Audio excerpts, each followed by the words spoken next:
Welcome back to Problematic Women. Guys, we have so much to get through this week, so we're going to do this really quickly so you can get all the news from this week from us and our commentary. But first off, we want to start with Jen Psaki. She is just proof that mean girls don't end in high school and they extend into the White House, into the former White House, and she's making comments about JD Vance and Usha's marriage. It's crazy. We're going to break it all down and just the jealousy that she's exhibiting. Also this week, we're going to talk about one of the weirdest outrage cycles I've ever seen from the left in the way that they're reacting to Trump's new ballroom renovation with the East Wing. We have pictures of that. And also this week, we saw the New York mayoral race debate between Mamdani, Cuomo, and Sliwa. We also have some crime stats from New York. And New Yorkers, if you're watching, please just stay tuned for that because it's really staggering. All this and more today in Problematic Women.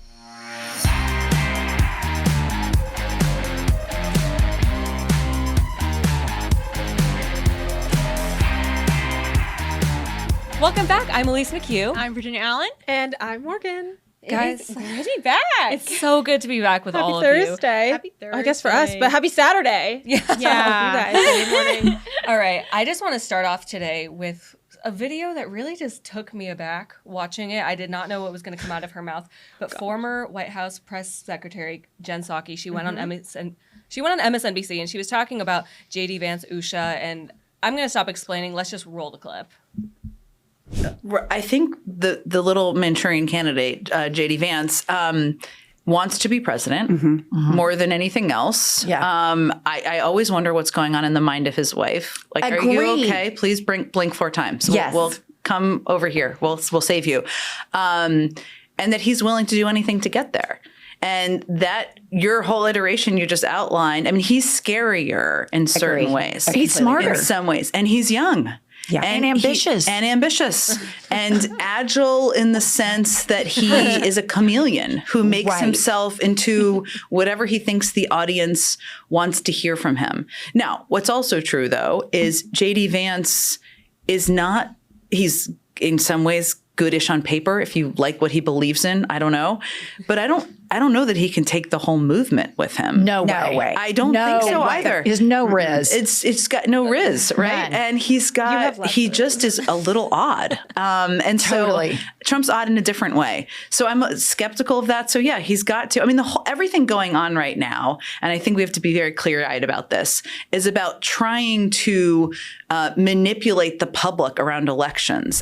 Okay, I just love that she said Riz. We're going to talk about Gen Z slang later, but that's a classic one. Okay, before we keep going, when she said that, I was like, whoa, I need to look up what her definition of Riz would be. So I looked up a picture of her and her husband. And sorry, I know I called Jen Psaki a mean girl, but I'm about to be a mean girl for a second. Let's pull up the picture of her and her husband. Elise, I didn't know you were doing it. Yeah. Valid, though. Honestly. I mean, to each their own. To each their own. Very much so. To each their own. They look happy together. They do. They look very happy. Don't knock other people's marriages, though. Like, you cannot like someone's politics. Like, I get it. Okay, you guys are liberal Karens. Like, you don't like JD Vance, even though, like, he's probably going to win and run. Well, you see JD Vance as a threat. That's why they're 100%. attacking him right now, because they know he's very likely going to be a future president. Absolutely. Exactly. And we actually have JD Vance's response, and he's responded very well. I thought he was going to shoot some shots back, especially based on his Twitter activity, but the way that he responded, it was pretty classy. Former White House Press Secretary Jen Psaki made some comments suggesting that your wife, the second lady, needed to be saved from you. How do you feel about comments like that being made while you're here with the second lady? Oh, I think it's disgraceful, but of course the second lady can speak for herself, and I am very lucky to have a wonderful wife. And I know, or at least I hope that my wife feels the same about me, but we are very lucky to have this journey, or I should say I'm very lucky to go on this journey with a very loving wife. We're going to keep on serving the country together, and I'm honored to have Usha by my side on this trip in particular, but always. It's beautiful. Classy response. Yeah. And let's just set the record straight on who Usha Vance is. She went to Cambridge. She went to Yale. She clerked at the Supreme Court for Chief Justice John Roberts. She is no pushover. And this is a woman who has actively chosen to stand by her husband and take a really public role. The second lady kind of has an option. Many second ladies are not very much in the public eye, especially when they have kids. They really choose to be at home, raising families. Some of them even kind of continue in their career. And Usha has made a very clear and asserted effort that I'm going to support and stand with and be very present with my husband in that public eye, which is fully her choice, and I think it's awesome. I mean, they really are a power couple. Like, knowing how they met, how they were both raised, and then how their family is leading to JD being vice president. I mean, they are a role model, I think, kind of marriage, family, couple, and it's beautiful. And I want to know, like, why are the leftists so jealous of her? Like, honestly, it's giving jealousy. Sorry, Jen Psaki, that you're not the vice president's wife. Like, just plain and simple. And especially if you look at any picture of Usha and JD together, I just think that one iconic image during the inauguration where he's getting sworn in and she's just looking up at him the whole time, smile, beaming, or just the videos of him at the inauguration or any public event with them and their kids. Like, she has an impressive resume, but also being a very public facing mother too, and just doing it with grace and class and not trying to get into the weeds of everything and just like holding her head up high. So impressive. And it just pales, Jen Psaki pales in comparison to Usha Vance in terms of class. facts. So I just thought that was something that we really should have talked about today, because it's like, yeah, we see a lot of stuff with like left-wing violence, but also just on very small levels too, the jealousy and the hatred and vitriol. They'll try to break down the right in so many ways, but you just got to keep going. Yeah. It's the class versus the classless. Well, for the record, my one of my dreams for problematic women is that one day we will have Usha Vance sitting in one of these chairs and we can have a conversation with her. We're working on it, guys. Ask her to respond. Usha, if you're watching, please come on. We want to talk with you. We are waiting. But obviously, the Vances, they're busy. They have been recently in Israel. That's where Vice President JD Vance made those comments from, talking about furthering the ceasefire there, getting to the next stage. The administration is very busy despite the ongoing government shutdown. We are more than 3 weeks into this government shutdown. Which is insane, because I actually was looking this week. I was talking with my husband about it. Like, what are the longest government shutdowns and why? And I just think it's really interesting because I don't feel like a lot of people know about like what were the previous ones. So I wrote them down. 35-day shutdown was in 2018 due to President Trump, is the longest that we've ever seen. And that was because of expanding the borders, talking about U.S. Mexico illegal immigration, which obviously was a very hot button issue in President Trump's first term, now second term too. The second one was a 21-day shutdown in 95 during Bill Clinton's administration over a lot of spending cuts. And I believe that one had to do with abortion as well. And then a 16-day shutdown in 2023 during Obama's administration because of the Affordable Care Act. Oh, in 2013, I think. Yes. 2013. Sorry. In 2013 for the Affordable Care Act. Something I did find interesting is when I was scrolling through looking at previous government shutdowns, is there were quite a few on the issues of Medicare and kind of like funding and spending with that, and then also abortion, which is really interesting. I feel like we've pivoted away from abortion as a hot button issue recently, and it's been really interesting because I always thought that was here to stay, like as a huge issue. You see Abigail Spanberger still talk about that as a way to attack Winsome Earl-Sears in the Virginia gubernatorial debate, but that's just not something I'm seeing brought up on the federal level. Well, and I will say I think that has been in some ways a disappointment for me personally with conservatives, that a lot of conservatives just aren't talking about it because they feel like it's a losing issue, so they're not bringing it up. But obviously, like, the morals of it have not changed. A life from the moment of conception is a life. And actually, recent news on that, this is a rabbit trail, but recent news on that front, just to be aware. So it was earlier this year, Colorado had an abortion clinic that would perform abortions up until the third trimester. It closed, but now the people that worked at that abortion clinic, they have opened a new clinic to do the exact same thing. So it's just a reminder, like, this is still really still an issue that's going on. It's still an issue, And this current shutdown, obviously, I think the biggest thing that's being talked about is the Medicare issue with spending with that, and talking about how the left wants to fund the illegal aliens to be able to have health care, which we saw a lot happening with ICE this week too, making arrests in New York. But what do you guys think? How long do you think the shutdown is going to last? When do you think, whether it's the left or the right, maybe Trump steps in, when do you think the government will open again? I personally think Trump is going to step in after the November elections. It just doesn't seem like great politics, even though, you know, so many people are furloughed, not getting paid. My roommate isn't getting a paycheck until this is over. So it's hurting people's lives, but I don't think any side wants to concede this close to an election. Well, and there has to be that political pressure. There has to be a reason, which really that translates to the American people have to start feeling it. So there's some talk in DC of, okay, maybe on November 1st, because that's when we start getting news on premiums for health insurance, and those could start going up for people. That's true. It's currently open enrollment season. It's open enrollment season. But there really does have to be a pain point felt, because right now, both Republicans and Democrats feel like it's to their advantage to keep it going. They both feel like they're winning the messaging war, which only one side can be winning. So maybe you all weigh in who's winning. But at the same time, then we see all this activity out of the administration. And in some ways, I think so many of the American people are not really paying attention to the shutdown. One, because they don't care, but also there's so much other news happening because of all of the activity of the Trump administration. Right. And that's what, like, Trump is still working. I think you're right, Elise. I think that President Trump's going to step in. I think there's going to be some calls made to certain people, who knows who. And I think certain people are going to have to concede. It may be the Republicans that have to concede on something. I don't think it's going to be the illegal immigration or the illegal immigrants being funded in Medicare. I don't think it's going to be that. But I think there's going to be verbiage changes to get the bill passed so that the funding can continue in the government. And I think it's going to happen before Thanksgiving. I don't think... Really? That early? Before Thanksgiving. Okay. No, I guess that makes sense. Before Thanksgiving. I don't... Anytime in November, but I don't see a way in which the government really pushes the no paychecks through the holiday season. Because I think when you look at it, how many federal workers aren't getting paid? And of course there's back pay. So clearing that up too, yes, all workers will be getting paid. But I mean, there's a lot of people who don't have, an emergency fund or savings going into Thanksgiving, even Halloween. Some people celebrate that really huge as a holiday. But it is the fall season. Christmas is coming up.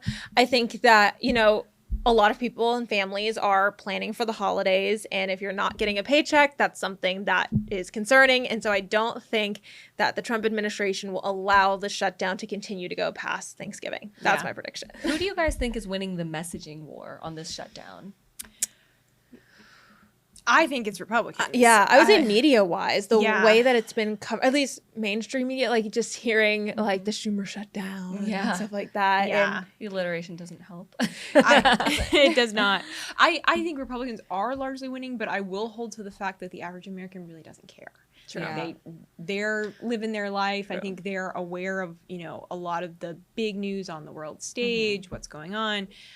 But federal workers within the Beltway being off work, they're things are still functioning. It's also a kind of a weird issue. Yes, the government may be shut down, but that doesn't mean that the Senate and the House aren't working. That doesn't mean that the White House isn't working. So I think you're right, Virginia. The American people don't necessarily have a grasp on what does a government shutdown really mean for the world. That's totally okay. It makes sense. I was talking to some people last night at a media mixer, and they were saying that they think that the Republicans are actually not winning on this messaging war because, again, we see a lot of both sides, and it just makes a lot more sense what the Republicans are saying. The Democrats' arguments can really be broken down once you think about it for more than 1 or 2 seconds. However, the average American, average voter hears government shutdown and they think of Trump. And they're like, oh, he's the president. He has power over everything. So not knowing how the system is work. That's true. Well, in that same vein and line that you were watching, there is obviously press coverage of the shutdown.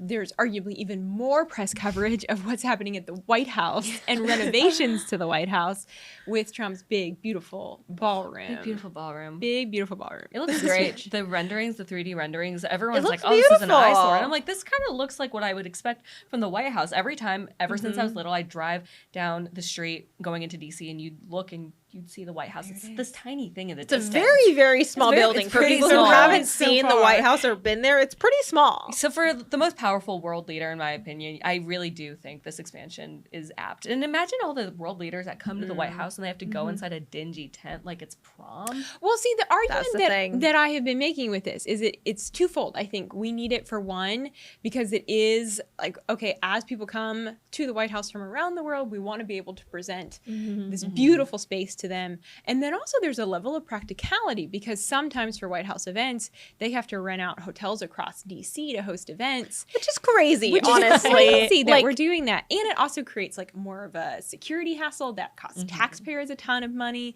Yep. It's going to, I think in the long run, be more affordable to American taxpayers to just be able to host those events straight at the White House. At the White House. We're not paying for that. Yeah. Trump's paying for it. Well, And currently exactly. the largest room at the White House is the White Room, I believe, which is on the side of the East Wing. Okay. I've been there for a couple of events, and even when the room is packed tight, no seating room, like all standing room when Trump's making an announcement or signing an executive order where they like invite people for those events, there's the East Room and then the White Room. So the White Room has a table, the East Room is the standing room. Okay. But that whole wing is separated into multiple different colored rooms to where it's not just one big open space. So even if there is like a reception of 200 people, you are standing right next to each other. Like there's no room for gathering. There's really no room for breathing room at all.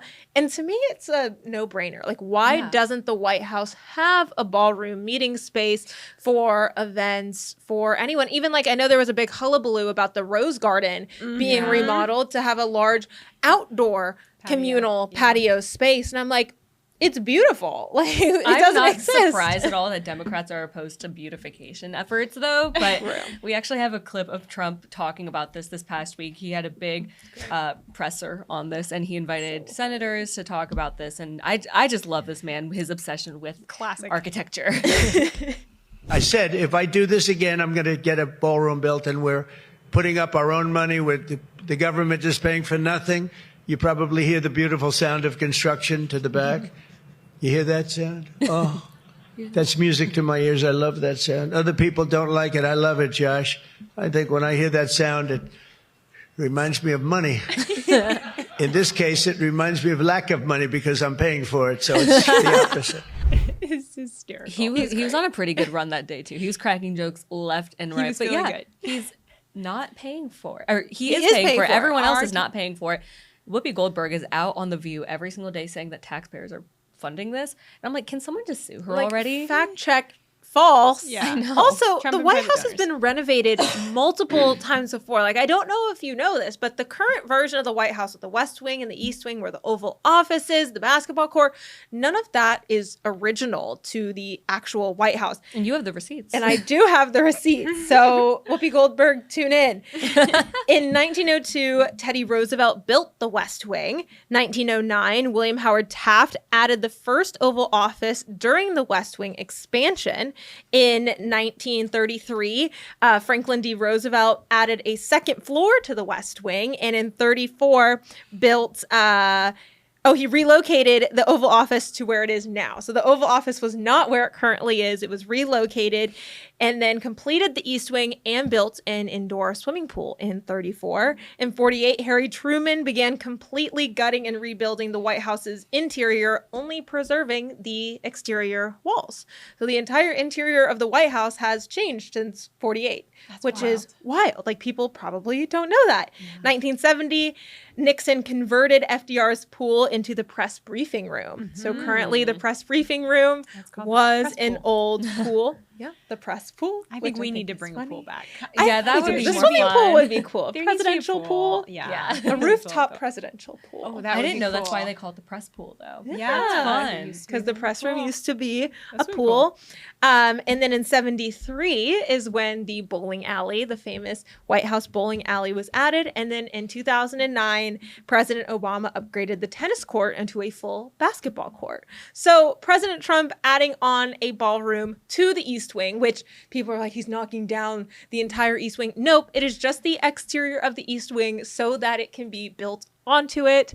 I think is a great addition. I just want to say, too, all the leftists getting so upset about this, saying they're tearing down your house, even Gavin Newsom and Hillary Clinton, all just shouting and screaming about this. You are not allowed to act like that when your side was the one tearing down statues in 2020, when it's your side saying it's okay to graffiti Union Station with Globalize the Intifada because that's how people feel. I'm sorry if we want a ballroom so we actually look like a main player on the world stage when we host people. And I'm sorry that you're opposed to beautification, but you do not get to scream and cry and kick about this because you have a really bad track record. And we even saw that with the No Kings protests, all of them dressing up like founding fathers and saying, this isn't what George Washington would have wanted. It's like, you don't get to act like you're patriotic all of a sudden. Yeah. let me go to Chicago. Let me go to San Francisco. Let me go to LA. Let me take a look at the cities that these governors and these House members and people are supposed to be protecting their constituents and their spaces. And I really want to go to every single, honestly, left-wing city and be like, oh, no, these are our actual houses. Like, this is the people's house 100%. But these are our actual cities and communities and houses. I know, Elise, you tweeted about this, which is crazy. We should pop that up. But it's like they're decaying, yet they're saying something about D.C. where Trump's actually doing something to expand the city. And even with the National Guard coming in recently and keeping our city safer, why don't we do that across all of America for all of our citizens? Yeah, well, and that's certainly a topic of conversation in the Big Apple in New York City. So we have a lot of elections coming up. It's a big time for, as a Virginia resident, I'm watching what's happening in the state of Virginia. But I think all eyes are on New York City because this mayoral race, we had the final debate on Wednesday night, and we saw it was a wild time. We got to hear from the three leading candidates. So we have Democrat Socialist Zohran Mamdani, of course, Andrew Cuomo, the classic independent. Democrat. I mean, he's a Democrat, guys. He's just an independent. I mean, he's running as independent, but to he's quote a Democrat. Curtis Sliwa, slapping fannies and killing grannies. There we go. Great line. Oh my gosh. And then Curtis Sliwa. So Sliwa is the Republican and is very, very pro-police, very pro-security. And I would say these are two of the big conversations for sure on Wednesday night, but just in the election in general, is one is crime, security across the city of New York, obviously for residents, but also it is such a tourist hub for the entire world. It has to be safe. And then housing. This is something that everyone knows. It's insanely expensive to live in New York City, and Zohran Mamdani has come in and he's promised all these rent freezes and all these things. So two of the big topics of conversation, and we saw some really spicy moments during this debate on Wednesday night. So let's go ahead. I want to take a look at what was said specifically around this issue of crime in New York. Once again, the architect of Raise the Age, Governor Cuomo, the apprentice to him, Zohran. It's personal for me. My oldest son, Anthony, last October was the victim of a vicious gang assault that could have killed him. And what happened to these juveniles? Cut free, because they went to family court, not criminal court. So how can both of you look at me? I almost lost my oldest son to gang violence, and the perpetrators went to family court and got a little pat on the wrist and was sent home to do it again and again. No. We need to start charging juveniles who commit violent crime in criminal court, and I'll appoint criminal court judges who follow the law and don't just release them because of no cash bail. So this is actually an issue that's playing out not only in New York City, but here in Washington, D.C. And cities really across America, because this actually is a strategy for gangs, that they recruit young teens to carry out the most violent crimes for them, because they tell these teens, hey, you're not going to go to jail. You're only going to get a slap on the wrist. And so it's incentivizing, and it's essentially allowing young people to become even more so prey to violent criminals. And so this is huge for New York City and will play a huge part. I mean, you look at the crime stats out of New York City, again, a city that really represents all of America. When people come to the United States, New York City, they go to New York City. So far in 2025, there have been 261 murders in New York City. And that's a little bit down. 2024, we had 309. So hopefully we stay under that number and it falls. Rapes, 1,626 so far in 2025. Robberies, over 1,200 robberies. So I mean, you can just go these down are the recorded. List. These are recorded. This is like the official New York City Police Department. I love it. So there's a problem. There is a problem. Big crime A problems. big crime problem. And you have someone like Zohran Mamdani who's talking about, hey, actually, we just need more essentially social workers to come in and deal with mental health, compassion. Or him saying that 911 has to really deliberate if they're actually going to show up when they're called. Yeah. That was crazy. It's insane. And it's like, okay, I get the mental health crisis. Yes, that's real. And let's start by backing our police officers, hiring more officers, and ensuring one of the other things that that was stated, that Sliwa stated, was, you can't have an effective crime force when you have police officers that feel disrespected, that are not supported, that are paid low wages. It's like, let's start there. Well, it's a dangerous job. They're going into a lot of these parts of town that aren't really safe for a single police officer to be going into alone. So if they need backup, they can't go into these violent situations alone and, hopefully be able to de-escalate the situation. But what I think is really scary is when you're looking at a city like New York and you have someone like Zohran who is running on the ticket of defunding the police and going from the empathy and the compassion side of things, that's not actually going to work for decreasing crime. It's only going to increase the crime. You actually need law and order. And like you said, you need for these police officers to feel safe and be able to have the resources so they can enforce the law and do their jobs.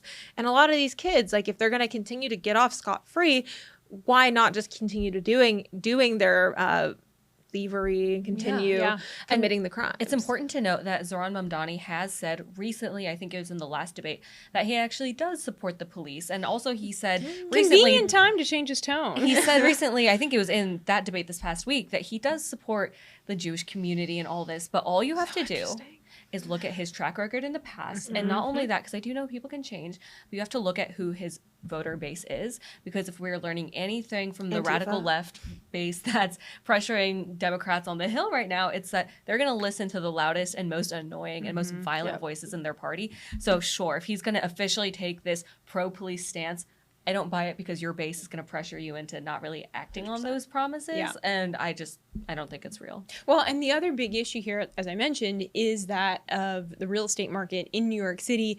And I think Zohran Mamdani, you got to hand it to him. He's very charismatic. His messaging game has been fire. Like, conservatives, pay attention because he has just owned this race, came out really as a dark horse because he's so good at messaging. He has this really presence about him. He has a great smile, all of these things. And he's very well crafted.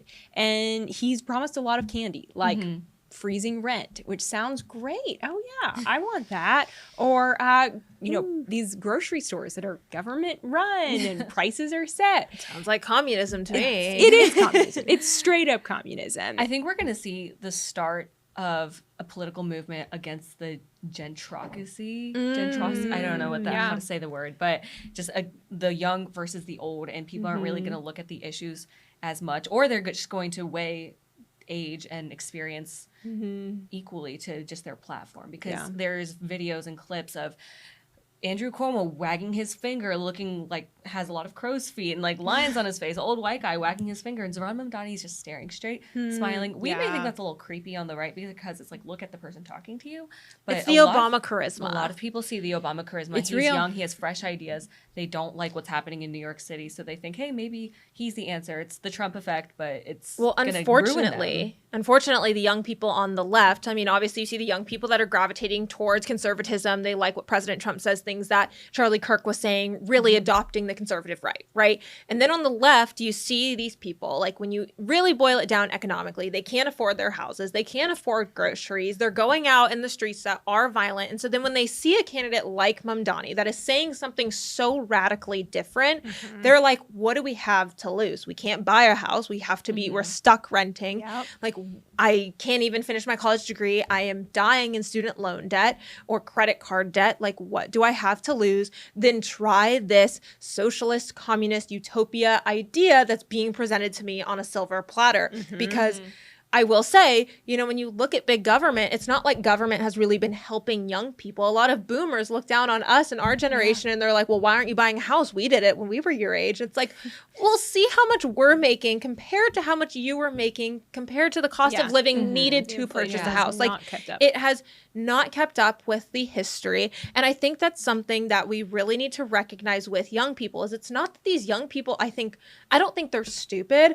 I think they're just ill-informed and they're being presented a new idea that's different that they're willing to try, but not recognizing that the trying to do that idea will actually destroy the country. Yeah. Also, one more point on this, the young people, it's not just, these young people want something new, but it's also a lot of young people in New York City. Most of them are transplants. They're not native. They don't really have stake in the history of New York City. True. And I think that's what Cuomo and absolutely Curtis Sliwa represent. They're like, this is my town. This is my city. I mean, Curtis Sliwa was a guardian angel crime fighter in the subway in the 70s. But Zohran Mamdani, he more closely resonates with the transplants that have moved there for work or to pursue their art or something like that. So true. And that's why he's pro-immigrant, he's winning.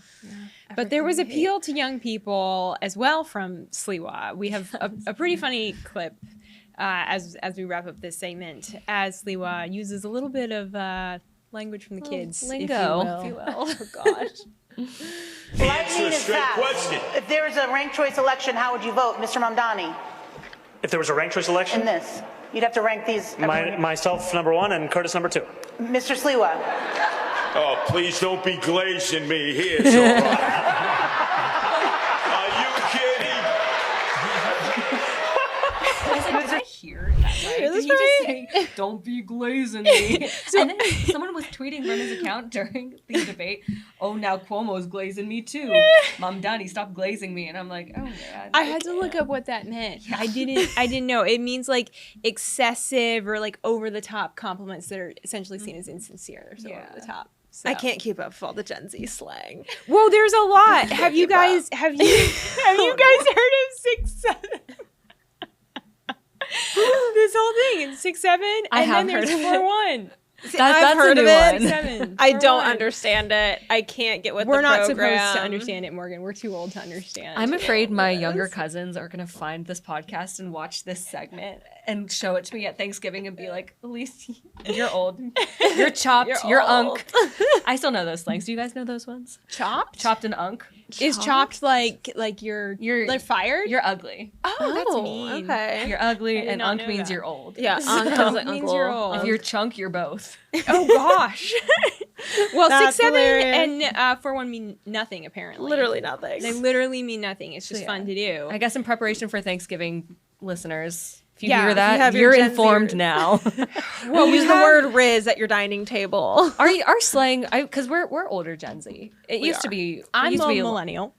But like spiritually, you can be Gen Z No, at times. See, okay, Gen Zers always do this to me. They're like, "No, you can be Gen Z." I'm like, "No, millennials want to be millennials. We don't want to be Gen Z." I respect that. I respect that. Thank you. I'm comfortable. Were in my you age. guys with like this posing? Yeah. No. This was a Gen Z pose. I had a friend who made a video on, I think it was called. Oh, it was like Vine? No, it was like Vine, but it was something else. Like, it was called Dub Smash. Do you guys remember that? It was like Vine do before I Vine. remember? I love know Dub Dub Smash. Smash. He made one, and he swore he was straight, and I'm like, honey, after that video, I'm not so sure. He goes, ladies, you gotta break peace to be fierce. And to this day, I think I'm about dead. it. It's 10 years later. I don't know what he's That's doing, but wish him well. It's All called the best Fierce, to by you, the way. sir. Let's Love bring that that. back. I like that. I like that. Thumbnail. Bring it back. Did you tell him he looked snatched while he was doing that? Snatch is a Period. good one. Swag was a word. I still use swag. Swag's a good word. I That's had a probably Justin ableist Bieber me. jersey from his concert in 2012 that said swag number 12 on it. That's It was fantastic. great. That's iconic. And No I cap. love that. No cap. No cap. So speaking of Gen Z, George Santos is kind of like a queen to Gen Zers on both the left and the right. Gosh. And his sentence Should got not commuted be. by President Trump in the past Slay. week. So he's back. He's back on Cameo. And I was like to my sister, please, can I get a George Santos cameo for my birthday? My birthday's in a couple word. weeks. And then Elise, I looked why at do you want that?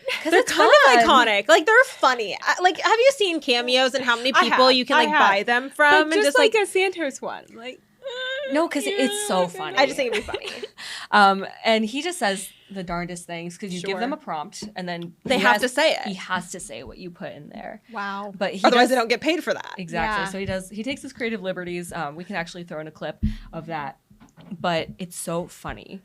the way that he talks, and he's just really become an icon. And I know that there are people on the left too who are glad that he got out, because in today's political climate, the grand scheme of things, what he did with like all the really matter. Like there's people getting killed politically, so I'm not saying it was okay, but I'm also saying like people are not mad at him because it's nothing compared to what's going on today. And he's with the Gen Zers. He is. Boy. The Gen Zers. You guys love can have George Santos. I think it's just comedic. Like, you know, I don't necessarily like love his politics or love everything that he says or does. Like, absolutely not. But it's very comedic and he's entertaining and we kind of need that nowadays. A little bit of good entertainment. Speaking of entertainment, Selena Gomez was out with a new song. It's called In the Dark. To be honest, I think it's too auto-tuned. I was not a real took fan a listen to it. Yeah. I took a quick listen. I think it's exciting though that at least she's coming out with new music. Like, absolutely. I like her a lot. But I love her. She just got married. Obviously, her husband Benny Blanco is a huge producer, which I don't know if you guys knew this, but he came out with like some of like the OG like 2010, 2013 songs, like Kesha songs. I heard that a bunch of the songs that he produced are in this one specific beats per minute. I think it's like 120, because he said, and I don't know if this is true, if he's just making it up because it's funny. He said it's because he didn't know how to change the tempo on his software. So all these like club classics and like 2010s bangers, like if you listen to them, they're all the same. Same BPM. that's hilarious. Because I think it was pretty early on in his producing career that all these songs were popping off. But I will say I'm excited to hear new things because I do think Selena is very slept on. I hope maybe she comes out with a new album in the future because her OG ones are so good. So good. And I'm so excited to see her start her family too. I know that's something that she's mentioned before. And there's just been this new movement I've seen with Gen Z, millennial celebrities starting their families. It's so awesome to see them do that because we've grown up with them, and the trend is that they are, it's not a trend, it's like a conscious choice to not common sense, to not show their babies' faces to the paparazzi, to the world. It's so important, and the reason that they're doing that, it's not just, oh, this is like some frivolous thing that we're doing. It's because it's for their safety. 100% for their safety. Public figures, they are always going to have a bit of a target on their back if they do something wrong, if they step out of line. So it's just for their safety, and also just creeps on the internet. We learned so much about that. So I think it's really awesome. And you mentioned a few examples that we were talking about earlier. I mean, I think internet safety and celebrity safety of these children is really important, especially in the day and age that we live right now. And the story that really piqued my interest was when Millie Bobby Brown got married. Obviously, there was controversy around her getting married just so young. And then she now has a child, and she is shielding their kid from the limelight. And paparazzi were trying to get a photo of her and her husband while they were pushing their baby in a bassinet, and she like quickly had to like cover the bassinet.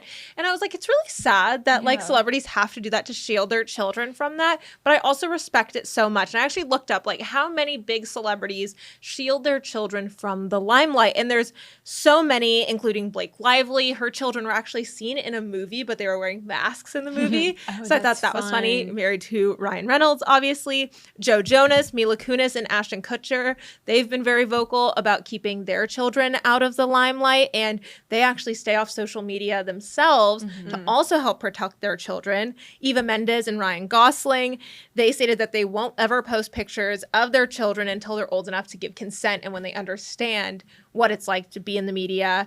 And recently, Riley Gaines just had her baby along with Brett Cooper. And I don't know if you guys have noticed, but Riley actually spoke out saying that she's not really ready to show Margot's face, and like they're just being very selective of what they share with the audience, which I think is very smart. Same with Brett Cooper. She's been very selective of what she's shared about her journeys through motherhood so far. And I honestly think that we are going to start seeing this a lot more. I think we've seen it a lot with even pregnancy announcements and mother announcements of when women are giving birth. It's just like, it's a lot more sacred and private. And even Erica and Charlie Kirk, you know, like both of their children, their full names and their faces have never been seen in the public eye. And I think that's something that we are going to see a rise in.